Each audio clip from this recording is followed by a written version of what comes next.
Welcome to Politics Done Right. I am your host, Egberto Willies. This is a progressive program that will take the mystery out of politics.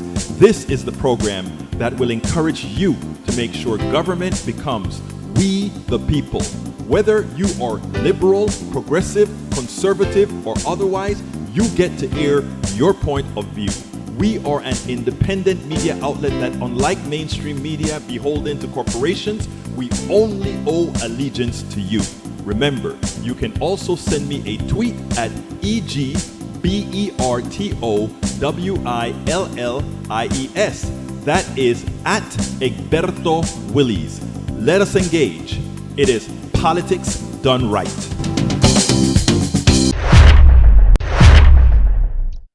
Well, folks, welcome to one more edition of Politics Done Right. I'm Egberto Willies, your host. Thank you so kindly for being a part of the show. We are going to have a great show for you today. Anyway, welcome aboard. ABQ from Brooklyn, New York. He says, I was outside in 95-degree weather earlier today. Feels like a brain melted a little bit. Be back in a bit. 95 melts your brain, my brother? That is like winter in Houston. I'm kidding. It's warm, but we would do anything to have summers that are 95-degree summers. We would love that. Welcome aboard. We also have Yvette Avery Herod. Yvette Avery Herod, I saw was it a TikTok that you're running for president of your union? Is that what it is? Let me know if getting an interview with you would be helpful to put out there. I would love to do that if it would be helpful for you. Yvette, you know that. Let's see. We also have E2247 who says Iran targeted U.S. All Udeid Air Base in Qatar. Yep, but they kind of told people in advance, which means that, hey, you know how it goes. Let's see what else we've got. Patrick says they want to sell crude, not burn it for electricity. We have, of course, remember, guys, I missed the first few in Substack.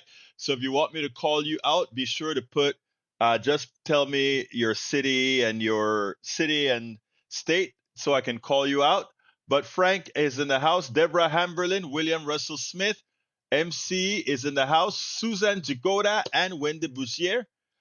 Do You Lie is in the house. Says, yep, Ugandi also included. No. Anyway, folks, let's see. Frank says, yes, the Democrats want a radical Muslim to be their mayor. Do I hear racist connotations from that, Mr. Frank? Why would you say that?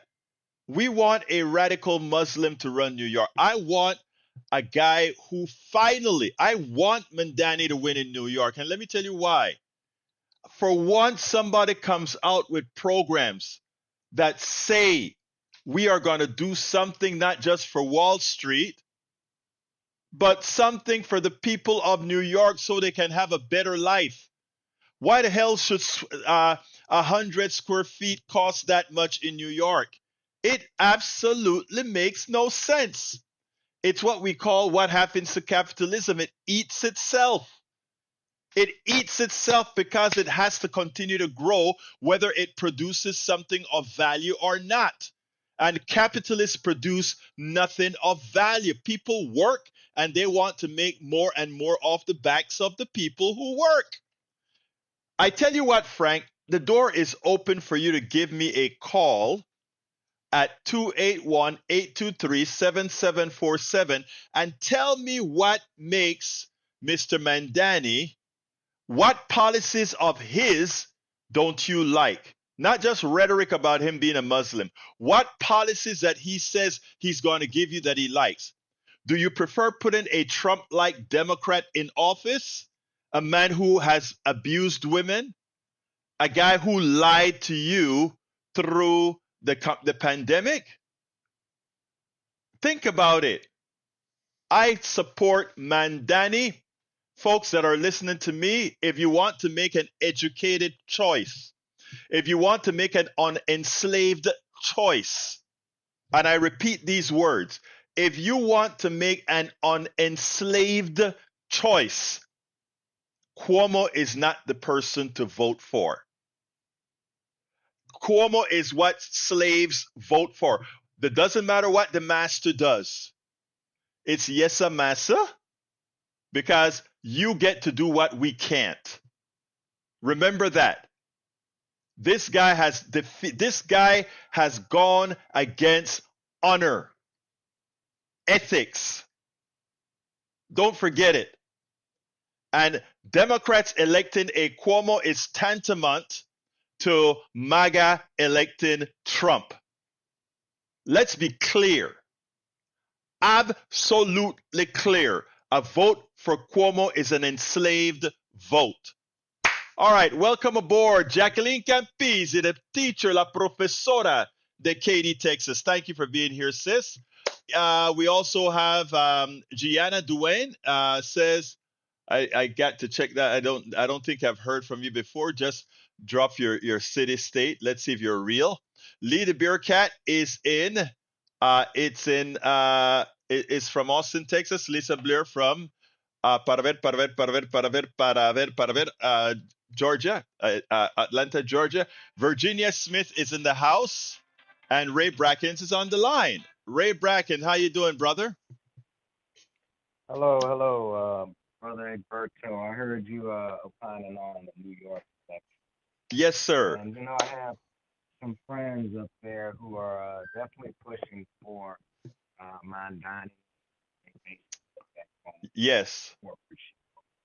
Now, having said that, there's probably still a large spot. I don't know. We'll see what the results look like. But there's still probably a large population in New York that sees things much more electable. And I mean, I don't know what it would mean if Mondani didn't win and Cuomo did take over. What I do want to speak on, though, is the fact that New York has a unique opportunity in that, they have what I feel is very much needed in Texas. And they have ranked choice voting. Amen. You get to vote for Cuomo if you feel like your first choice. But if you still like Mondani, you can vote as your second choice. And the plurality of that vote is going to be the winner. So that's what I love about that system. And I feel like it really needs to take hold in other municipalities, much like Houston and others. I think because the way Texas is set up, I think we have an open primary system. You don't have to be a registered Democrat or Republican or anything. You could just say, hey, that day that I go to vote in the primary, I want to vote Democrat. Or you know what? I'm feeling like I want to vote Republican. But it doesn't matter because everybody in Texas votes independent. So my proposal is if we would find a way to implement ranked choice voting at the state level, I think you would see a huge turnover in the way some of these politicians have been holding on because people have too much. They don't know how to basically make a choice, and I think as a choice vote when people understood. You're Hey, breaking up a you lot, don't have Ray. to put. Ray, you're breaking up a lot, but let me just say this, okay? I love ranked choice voting. I did a lot of interviews at Netroots with different ranked choice organizations, and it is something that it has lost some steam, but we have to push it. We have to push it correctly. There's one other thing that I want to say though, and I don't think that the final election is ranked choice. In other words, what happens when the Democrats get their choice in the general election? Cuomo can still get into that election as some other party that he created, as well as others. So it's going to be dubious. But I think what I want to see out of New York is I don't know if you remember. I mean, somebody in the chat already brought their prejudices in the chat. Okay, when they talked about Mandani, I I heard want to that. force that into the fold because there's one thing that I always use as a template, and that is Obama. When Obama won his race, America was not there for to elect a person of color then, but the economic system was so bad that people left their prejudices behind to elect him not once, but twice. And I want to see if New Yorkers, because things in New York with rent and other issues in New York are so bad, and the mayors have been so bad.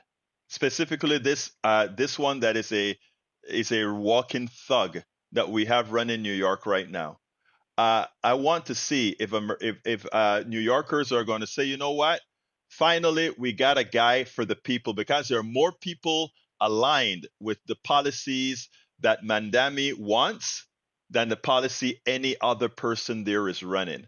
Well, there's one additional. The current lieutenant governor, I mean, the lieutenant, the mayor pro tem, I think, has a good policies as well, but people just don't know who he is. But hey, Ray, I got to get to the program because I got a lot of videos. So let's talk a little later, okay? No problem, bro. I'll keep watching. Take care. Thank you, brother. Peace. All right, let's see if I got Cynthia Verdell. Welcome aboard, and thank you for showing up at our special supporters, the paid supporters, every weekend. It's on a Roman day, Roman time. We have a meetup with all our paid supporters, meaning people who are subscribed paid to the newsletter. And we had it was small, I guess, because of the time that I chose this time around. But I'll be rotating it at different times. And Cynthia Verdell was there, and she called in. We also had Adam that called in, and a few others that called in and spoke their piece.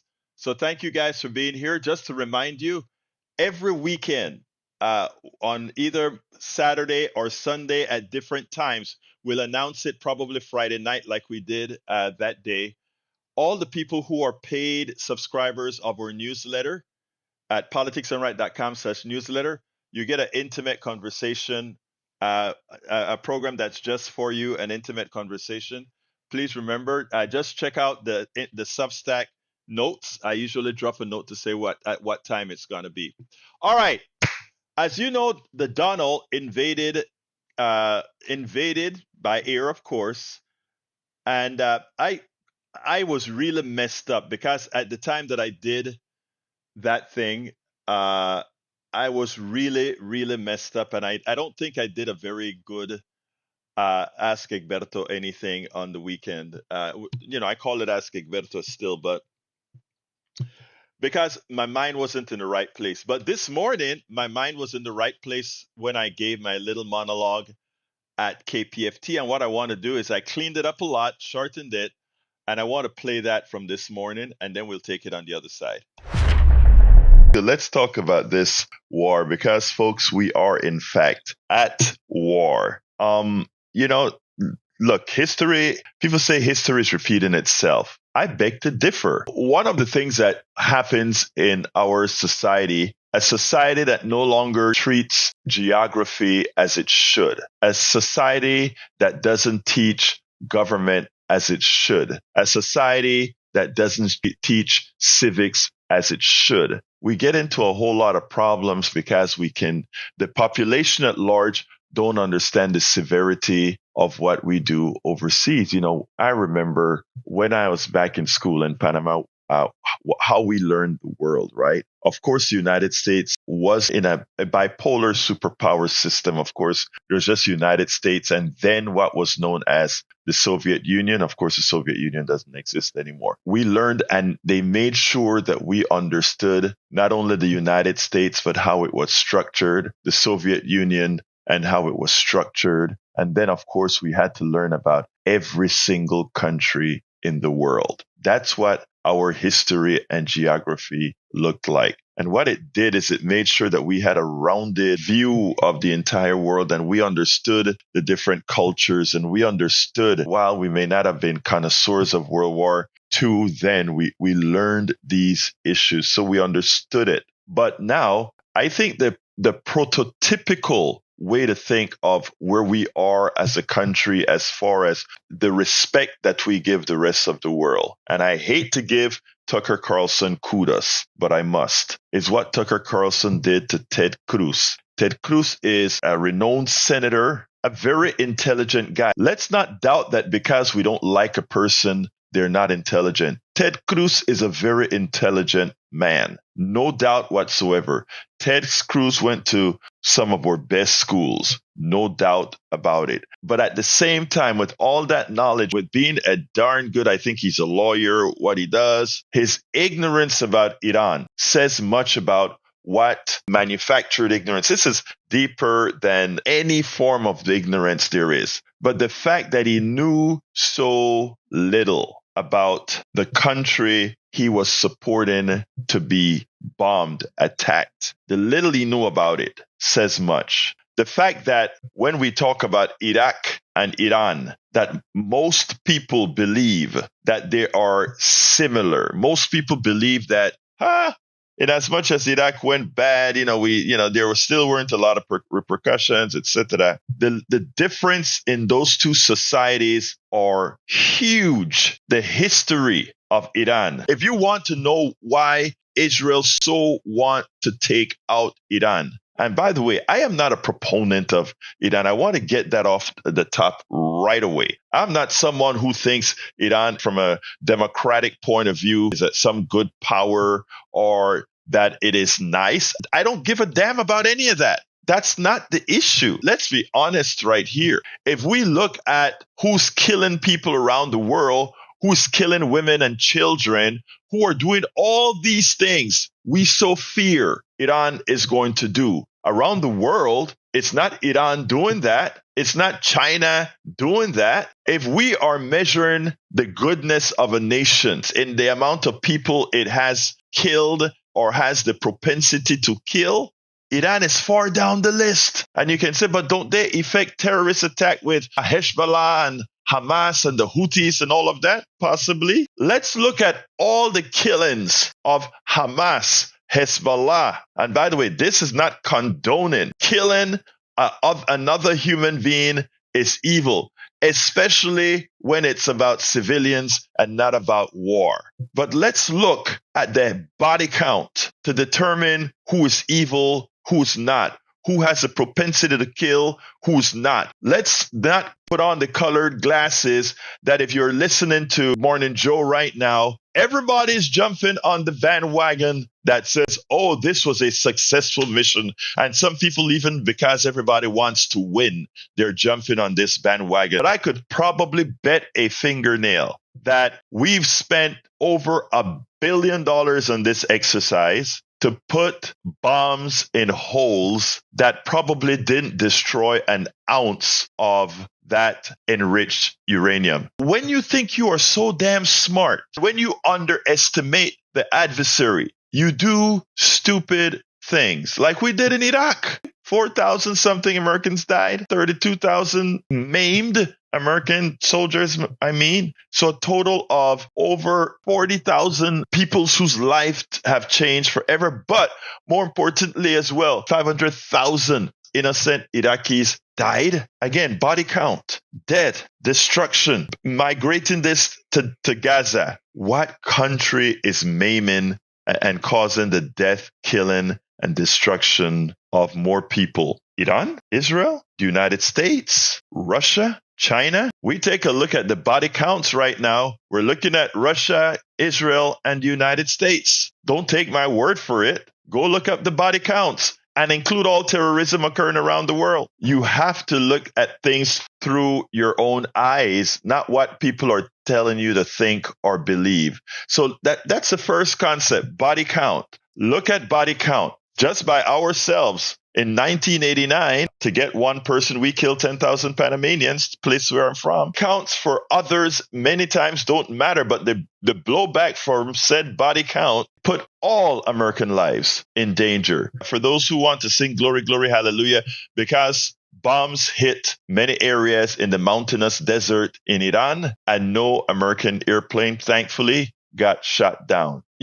Sing glory, glory, hallelujah. But the truth of the matter is the blowback is a lot. It's likely not going to get a lot of American soldiers killed because Iran knows, when you came in here, there were probably 20 to 40 Israelis with the missile attacks that actually lost their lives right now. But several hundred Iranians have already lost their lives for the preemptive war, the war that Israel started in Iran. And then we all talk about the reason we're doing this is because Iran may get a bomb. Well, look, I don't believe in nuclear bombs. I think all countries should get rid of all their nuclear bombs. There's nothing good that comes out of a nuclear bomb. But in a world with nuclear bombs, the one thing that we know, if you don't want to be messed with, develop a few nuclear bombs, develop the technology to launch those nuclear bombs, and people leave you the hell alone. Ask Kim Jong-il of North Korea, the pariah state that we talk about. But you know what? The man developed a bomb, showed that it worked. He tested ballistic missiles to show that they knew how to do it. He never has to worry about launching that ballistic missile. He never has to worry about using that bomb. Why? Because we don't know where it would go. One may look at Iran and say, look, Israel, with the backing of the great power of the United States, has purportedly between 80 and 400 nuclear bombs. Nobody's talking about that. Israel never signed a non-proliferation treaty. Nobody's talking about that. Israel don't allow people to come and inspect the nuclear bombs. Nobody's talking about that. The aggressor in the Middle East, the only country that has killed hundreds of thousands of people over the last 2 decades, is not one of these countries we are calling the evil folk. This has nothing to do with Jews. This has everything to do with Israel, a country. Tucker Carlson said it best when Cruz said, well, the Bible commands us to go ahead and attack everybody's Israel's enemies. And Tucker Carlson said, I read the Bible too. Are you talking about the Israeli government? Or are you talking about Israel, the people of Israel? Not a location, but a people. And Ted Cruz looked like a mumbling buffoon as he answered that question. A mainstream media that is out there, not enlightening you, but making you dumb. A mainstream media that it's not only making it dumb, it disrespects you by not pointing out the differences between Iran and Iraq, a very advanced society. If anybody doubt these guys, whether these guys can build a bomb already, I always thought it was comical, right? Because here everybody's talking about Fordo. That's a big, deep, a half a mile deep bunker where it resides, centrifuges, etc. Let me tell you a dirty little secret. Look, I am just a common engineer out there. That's all I know. But I tell you what, you don't have to put all these centrifuges in safe locations, deep under the rocks in the mountains of Iran. You can put those bomb things anywhere. You can put a couple of centrifuges on farm number 1, put another 2 centrifuges on farm number 2, put another centrifuge on farm number 3, put a lab on farm number 4. If you think that the Iranians, knowing that everybody is looking straight down at Fordo and the other nuclear areas, do you honestly think that they're just going to allow themselves to be sitting ducks to the United States mega 30-ton bomb? Do you really think that? So we launched likely $1 billion mission to Iran, and we put 14 bunker buster 30,000 pound bombs. I don't even know how much it costs. Bernie Sanders is up in arms, and justifiably so. Bernie Sanders says, from an article in Common Dreams, while the number of statements by member of Congress in the wake of U.S. President Donald Trump's bombing of Iranian nuclear facilities focus largely on the fact that the White House acted without congressional authorization, a constitutional violation, U.S. Senator Bernie Sanders expressed anger over another aspect of unilateral military action, the lies that the Trump administration is telling the public to justify the bombing. And I shouldn't really have to say this, but in these times where people like to throw out anti-Semitism for anybody who dissents to the genocidal Netanyahu and his IDF, brother Bernie Sanders is our Jewish brother. He understands what he's saying here. Nobody can accuse him of anti-Semitism. My Jewish friends have given me carte blanche to say the things that I say, but I still, because this is not a Jewish thing. This is a genocidal Israeli government that's doing these things with the support of a president of the United States. The White House act of war against Iran said the Vermont independent senator, was just the latest in a long line of military boondoggles that followed lies powerful politicians told about the threats posed by foreign countries before taking action that ultimately killed millions of people while doing nothing to protect the United States' security.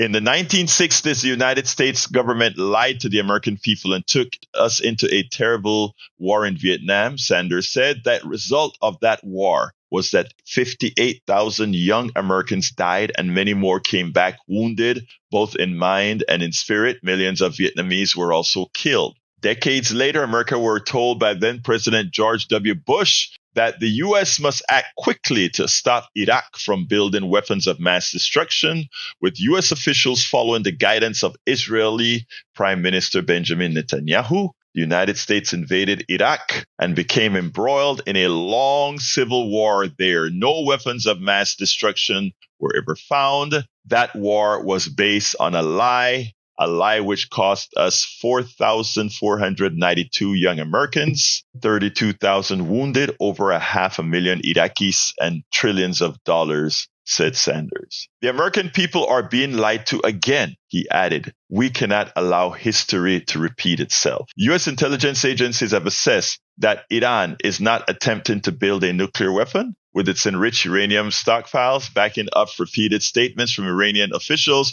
who said that the country's nuclear program is used only for peaceful civilian purposes. Look, they probably don't need to build a bomb, but they probably want to make sure they have all the pieces together. This is me saying this because I think it's in their national interest to be able to protect themselves, right? You know how to do it, and if you have to do it, you do it, you know? Sanders' statement came several hours after he learned, while speaking at a rally in Tulsa, Oklahoma, that Trump had bombed Iran, authorizing strikes on 3 nuclear facilities, which Iranian officials condemn as a violation of international law, which it is. Suppose Iran said, well, we fear the United States is going to use an atomic bomb on us. So we preemptively go to New Mexico and we go to Tennessee and we go to all these different areas where our nuclear industry enriches, manufactures, remanufactures nuclear weapons. Would they be in their rights to say that? After all, they could go out there and for their justification,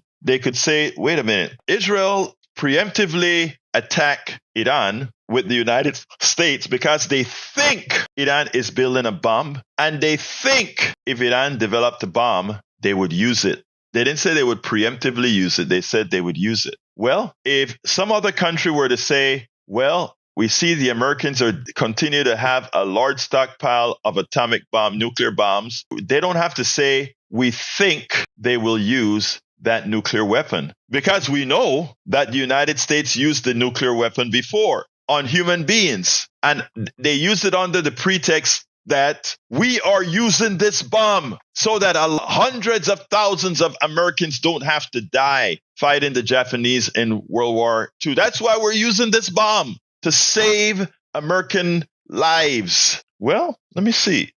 If some other country says we are using this bomb to save our lives because we know, and we don't only think, we know that the country, the United States, is willing to use the bomb if they believe that it'll save American lives. I want folks to start thinking why peace is so important, why honesty is so important, and why it is that in America we don't want people critically thinking. Because if we start to think critically, 4% of the population we are, there are a lot more people out there that aren't us. If we start to think critically, we will actually see and come to one particular conclusion. Peace is a lot more advantageous, and your society can move a lot further if you're doing peaceful things. I'm going to end this soliloquy with a few notions here. Important notions. I want you to think about all the things we have been doing around the world. And let's start now and move backwards. One of the things the rest of the world sees is We have cut USAID. For some reason, we think that we are the country that is the only country helping other people around the world. We're not, right? But the one thing that we could show, our farmers are saving the world. Our farmers are doing great things. Our American ingenuity is doing good around the world. USAID was a part of that. And what did we do? We just about canceled USAID. You can look at the last big events that we've done around the world have been to intervene. Since 1989, invasion of Panama killed a lot of people. The boycott of Venezuela, boycott of Cuba, the events that we do in Africa that nobody knows about, Burkina Faso and all these other countries, we don't hear about it because our media doesn't tell us about it. We are not seen as that country to go look at to have an investment in, because we only invest if we can see that our capitalists make a bunch of money by doing something in country X, Y, or Z. And there are countries using other models and showing that for some reason, as opposed to us doing the right thing, because if we did the right thing, how great it would be. Instead, we're making the country that has the most goodwill around the world right now be a country building roads and bridges. And yeah, believe me, they know what they're doing. They're building ports. And if you go to their major cities in their own country, how they're flourishing, how they're integrating with other countries, I can tell you firsthand in Panama, right? While we are bombing, China is building. Who do you think is going to generate the goodwill of people? Look, democracy, I love democracy. I adore democracy. But what we are doing around the world ain't democracy. In fact, what we are doing in our country right now ain't democracy. Keeping a people uninformed ain't democracy. Having a people get up the worst out of people by promoting sexism, racism, homophobia, xenophobia, that ain't democracy. We have a lot to atone for, and we have some of the worst leaders in the world. We are blessed to have so much, both in natural resources, inbound, ingrown, and what we do and what we are doing is squandering it when we could be the flower of the world. When we could be the flower of the world. I have to read a limerick from our poet laureate, but before I go there, I want to address somebody that's really blowing up our Substack. Do You Lie? Do You Lie came out and he said something, I think, fairly bad about who Mandami is, and he wants to say Mandami is a socialist. Now, our brother Do You Lie is the same guy who said when we spoke about Medicare Advantage being a fraud on people, as he is willing to sell Medicaid Advantage to our elderly, to our 65 and over people. He's willing to sell that to other people. But I want to show you. I want to show how critical thinking is lacking in this respect. Our brother Do You Lie sells that fraudulent product, right? That fraudulent product called Medicare Advantage that rips people off. He sells it and it generates a great commission. But here is the funny part. He doesn't want Mandami because he claimed Mandami is a socialist. He's not. He's a democratic socialist like what we talk about in the Scandinavian countries, etc. But here's the funny part. His income, if you are selling Medicaid Advantage, which is private insurance, it is dependent on a socialist model, because every penny that goes into Medicaid Advantage came from Medicare that was collected by the government. It's ironic. If we stopped healthcare socialism in the United States, his business is dead because he then can't sell Medicare Advantage. That is what happens when you don't. That is what happens when you don't critically think. You don't understand that you're screwing yourself. And that is what MAGA does to themselves. That is what all these people that support criminals and abusers like Trump, that is what they don't understand. But luckily, we have critical thinkers that are always ready to combat that. But now, let's go with our poet laureate, El Señor Thomas Zornick. We love us some Zornick. Ready to go. And by the way, Yvette, drop me a direct line so we can set up an interview for you to do about your going for the president of your institution. All right, here we go. He says better late than never. This is actually not late at all, my brother. On the 14th of June, Trump had his birthday parade. With squeaky tanks and tired troops, it was a big charade. Paid for, I fear, by funds from Medicare and Medicaid. But while El Presidente celebrated turning 79, across the country, 5 million Americans each held up a sign saying no to dictators, no to kings, and no to all the terrible things tyranny brings.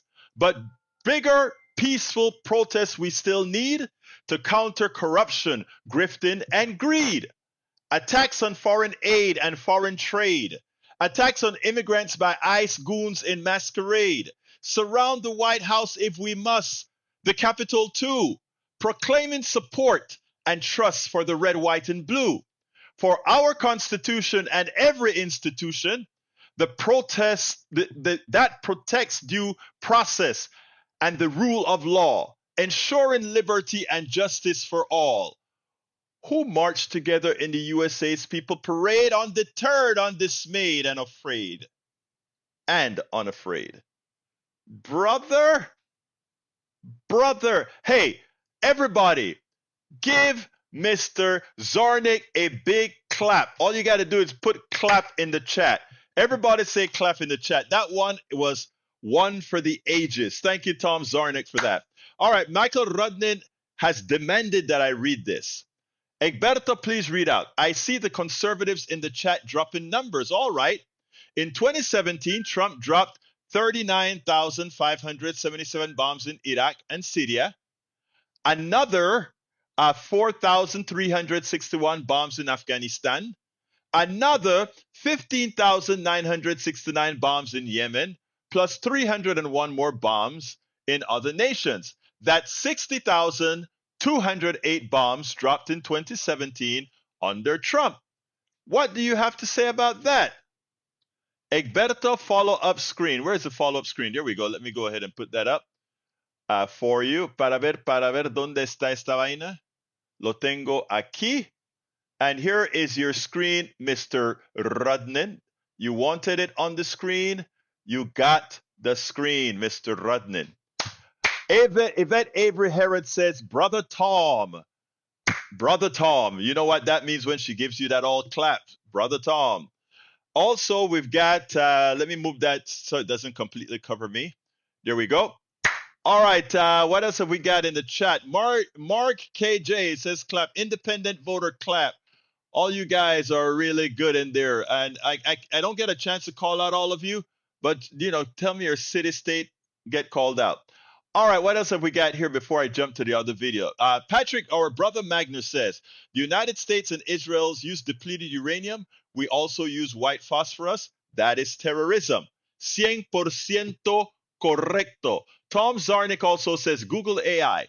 In George Orwell's dystopian novel 1984, war serves as a crucial tool for the ruling parties to maintain absolute control over the citizens of Oceania. The perpetual war against other superstates, Eurasia or East Asia, is not primarily for territorial gain, but for control and manipulation of the population. In essence, the War is Peace slogan in 1984 encapsulate the party's strategy of using perpetual war as a means of controlling its citizens, promoting through unity through hatred, and ultimately maintaining its authoritarian grip on power. That is the design that Donald Trump and his administration has on all of us.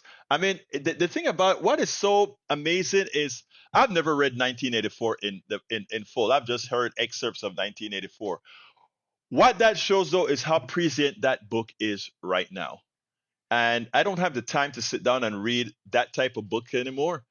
But anytime anybody wants to come and give us a call and give a quick narrative of of what it has to say, more than happy to have you on. And don't forget, Yvette, drop me a direct message or something, or drop me an email or something when we can set up a Zoom to do your interview and put it out there to promote your candidacy. Because I tell you what, if you're the member of the PDR posse, we do whatever it takes to push our people however we can, if it is of advantage to do so. If it's not, we keep back. If it is of advantage, we do.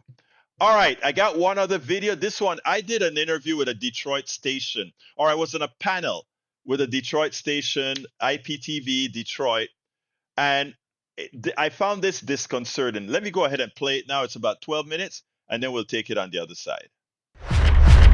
Let's talk about this war, because, folks, we are in fact at war. I recently appeared on a program in Detroit IPTV. It's an urban station, and what was disconcerting is that what I found is that the MAGA message, the immigration MAGA message, is taking hold within the African American community by them attempting to make African Americans victims of immigration from down south or immigration from anywhere. What I try to explain is that that's not, in as much as there is some validity to immigration affecting lower scale African American workers. The reality is the problem is a lot deeper than that. And unless we get to the core of the problem, you cannot solve it. Right now, there is one solution, and that solution is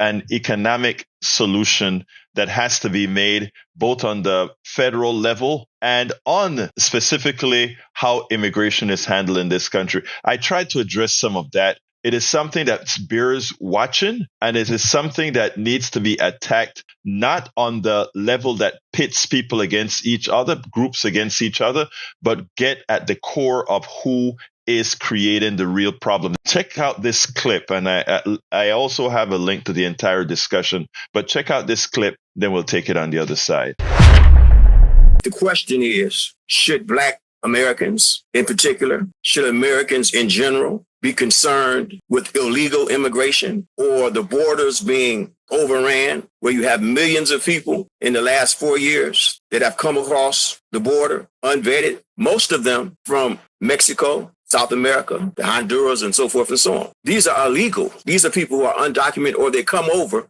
with a student visa or work permit or some other form of documentation where they can stay for a while, and then they overstay, which is another violation. So yes, we should be concerned. There are numerous studies that show that especially mass undocumented illegal immigration to this nation negatively impacts Black Americans more than anyone else as far as employment opportunities. Now, I'm telling you something. I lived in California, Los Angeles for 13 years. Many areas of Los Angeles. When I went to stay in Los Angeles in 1980, you had approximately 300,000 more Black Americans there than you do now. You have 300,000 less Black Americans there. In areas of Los Angeles that used to be predominantly Black, like Compton, it's no longer predominantly Black. Baldwin Hills was a Black suburb in Los Angeles. It's no longer predominantly Black. And so, yes, Black Americans should be concerned. I think that immigration is something that we as Black people, African Americans and Black people, and notice I make the distinction because African Americans in this discussion are very special, and I with respect, I try to make sure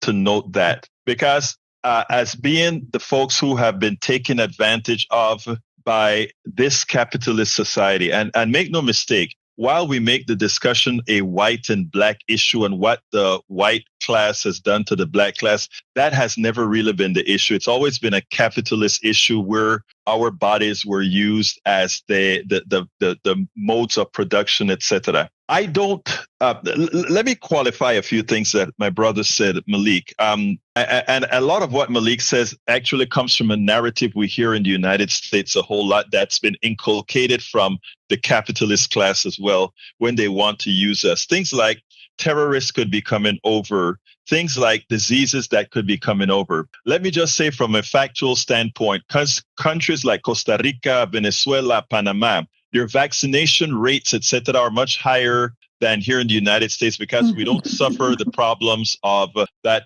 crazy class that believes in anti-vax and all of that. So whereas we are concerned that diseases will come over, most of the diseases in this hemisphere comes from America into these southern countries. With regards to terrorism, etc., we are generally the terrorists around the country. We are the ones that make the arms. These other countries don't make them. The machine guns and all these equipment. Those things are imported from the United States. So we ship, as a United States of America, violence to the other parts of the world. When it comes to the influx of people coming in, even every president of the United States, whether it be a Republican president or a Democratic president, have passed laws specific that makes the capitalist parts of our country, the white farmers, etc., get advantages over, let's say, the rice deal that Clinton signed that caused Haitians to migrate here, the fruit companies in Latin America that refuse to allow the folks to that whenever they attempt to have their lands, America finds a way to either create a revolution or create an invasion or something of that sort. So these people are coming over here not to take the black guy's job or anything like that, but out of necessity because of our foreign policy south of the border.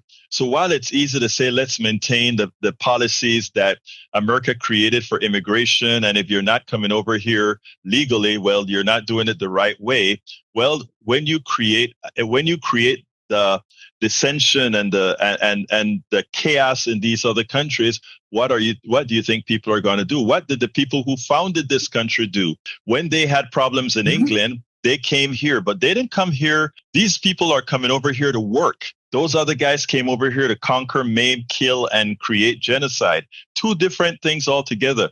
Should black people be concerned about the immigration? Absolutely. But the way we should be concerned is not doing the job of the capitalist. The job of the capitalist is to create dissension among all of us. What we should be doing is trying to create alliances among all of us to work against the capitalists, because as far as our bodies are concerned, whether it's Malik, Anita, Jande, whatever, they are not in this for us. The immigration fight, I know Anita thinks maybe, I don't want to be on the streets. And I think we should respect anybody who says, I am not going to be on the streets. After all, a lot of these Latinos didn't come out and vote for Kamala Harris, right? and a lot of black men didn't come out and vote for Kamala Harris, even though we knew we had a thug a felon. This is what when you have a corrupt economic system, it allows your mind to go into the wrong places. What we should be doing is building alliances. Should African Americans, black people be worried about immigration?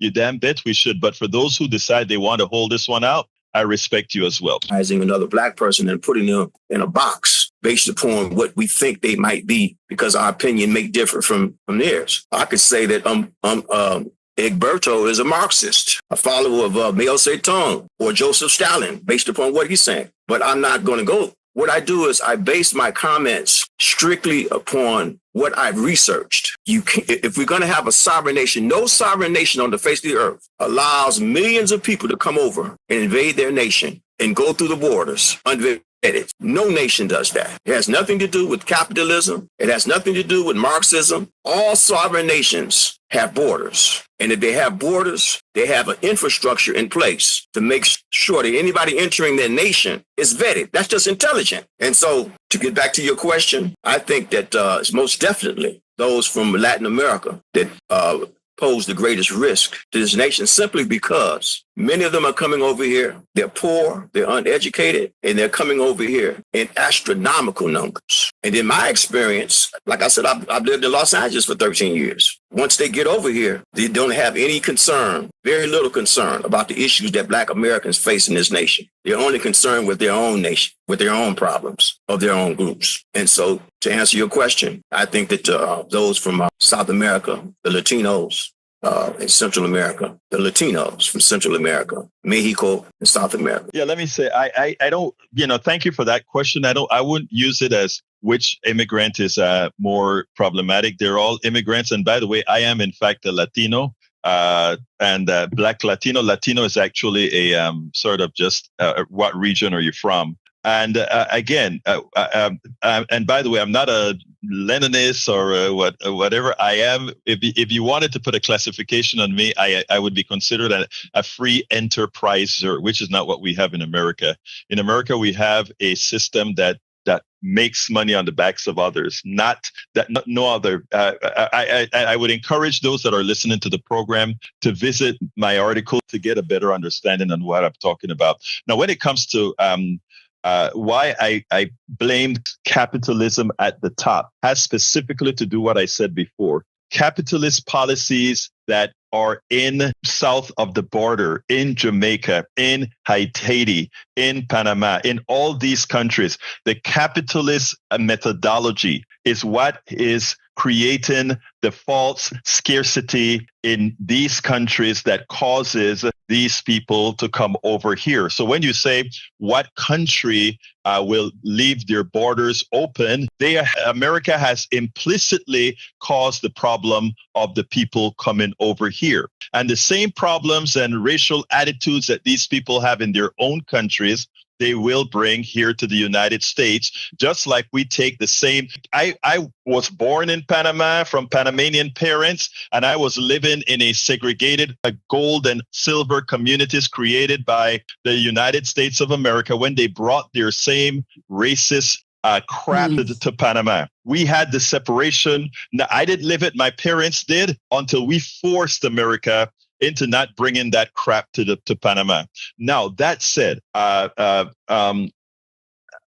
think the big problem with immigration is that we're not honest about it. We as Americans do whatever the hell we want around the rest of the world. And when the blowback comes, we convince our own people that somehow these different groups are to be faulted, and we fight among each other instead of fighting what the real problem is. The real problem ain't us. The real problem ain't the immigrants. The real problem is the economic system. And until we get there, we're going to have these fights over and again. We're going to fight this over. We'll never get reparations. We will never get all these things that we're fighting for because we're too busy looking at everything else except our eye on the ball. Muchísimas gracias. Tell me what you think. Irrespective of who you are, I would love to hear what you think about this clip. And let's talk about it because, as it turns out, it is dangerous what MAGA has done to split this country. And I should say the right wing, the plutocracy, they're all intertwined together. It is something we have got to work to mitigate.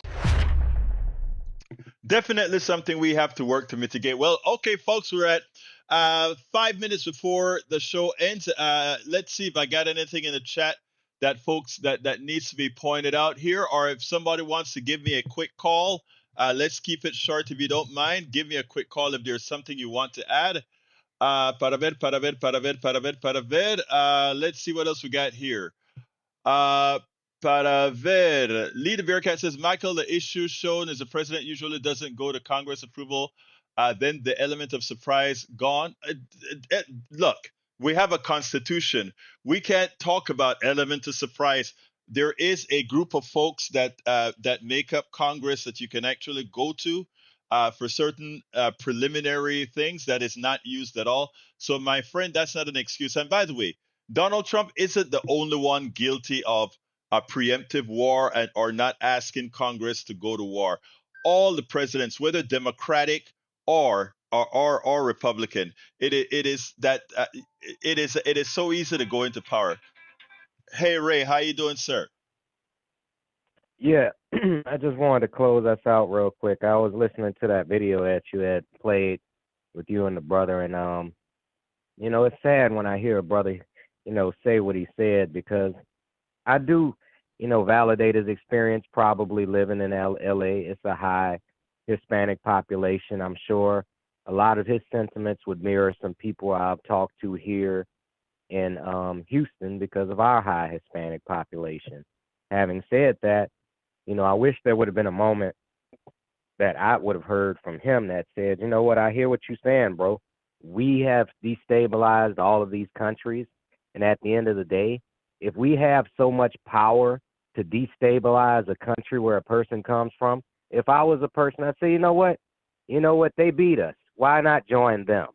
So they're only doing what comes natural to a person when your country has been decimated by a bigger power. You join the bigger power. That's basically the spoils of war. But that's Look, my thoughts on that. I mean, there's something that's right. I mean, when these guys go into discussions, right? It's always like if we look at what somebody said in the chat here, it's either your way or the highway. No, it's not my way or the highway. If I say something, refute what I say. I love when you've refuted what I've said before. Many have, and that's how you get a conversation. But you keyed in on the most important thing. MAGA folks like to spew, but they like to spew, but they never want a pushback, nor do they ever want to have to critically think. And that is what that brother did. He didn't want to critically think. He had a way of thinking, and I know exactly the kind of group that he's a part of, right? There are these group of men out there that they just think that, I mean, and it's not a black male thing, it's a male thing that when they don't get their way, even in a racist society, these are the guys that you see eventually go out and beat their wives when they don't get their way, that kind of a thing. But anyhow, thank you very much for calling in, Ray. We'll talk whenever we talk. Don't forget, we have a test to do, right? Yes, we do, sir. I'm got to get my equipment up for that. But thank you All for the right. friendly reminder. No problem, buddy. We'll talk. Have a good one, buddy. All All right, right. let's see. Take care. Take care. Anyway, folks, thank you guys for being here. We are at 3:58 right now. If anybody wants to say anything quick in the chat, just tell me anything quick in the chat that you want to point out, and I'll be more than happy to put that out. And Mike Cisak, I don't normally read when you say nonsensical stuff, but I will read this. You said Egberto has yet to critically think. He's just all feelings. I think most people listening to that would refute that. I don't believe in going about feelings. I believe in going about facts. Lee the Bearcat says Brian and Tall Boss refuted this. There you go, Lee. They called in and they said their piece, right? And that was fine. I put them on air. I mean, I know when these guys are going to call in and dispute what I have to say. And I think it is fair for them to have airspace as well. That's what it's all about.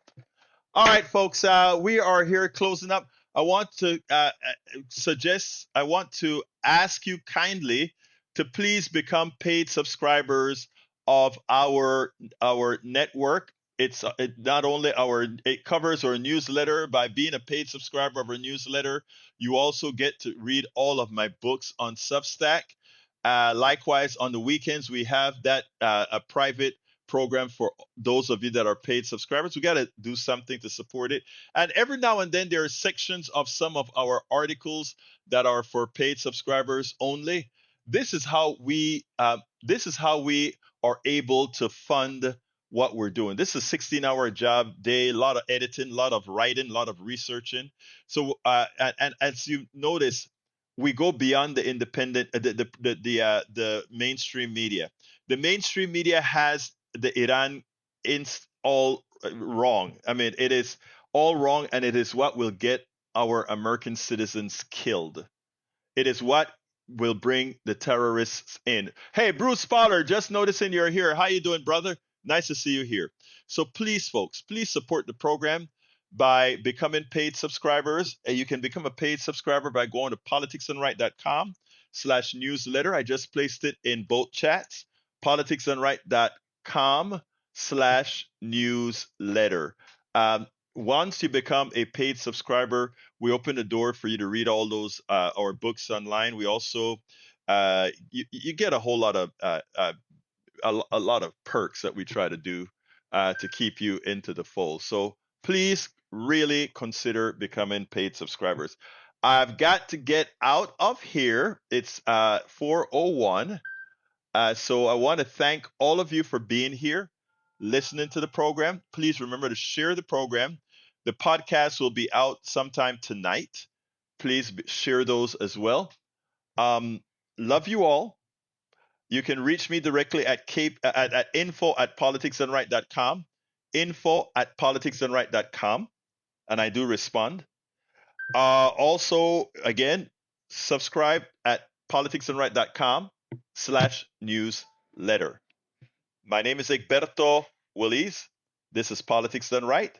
And you guys know how I end this, baby. I am what? Out!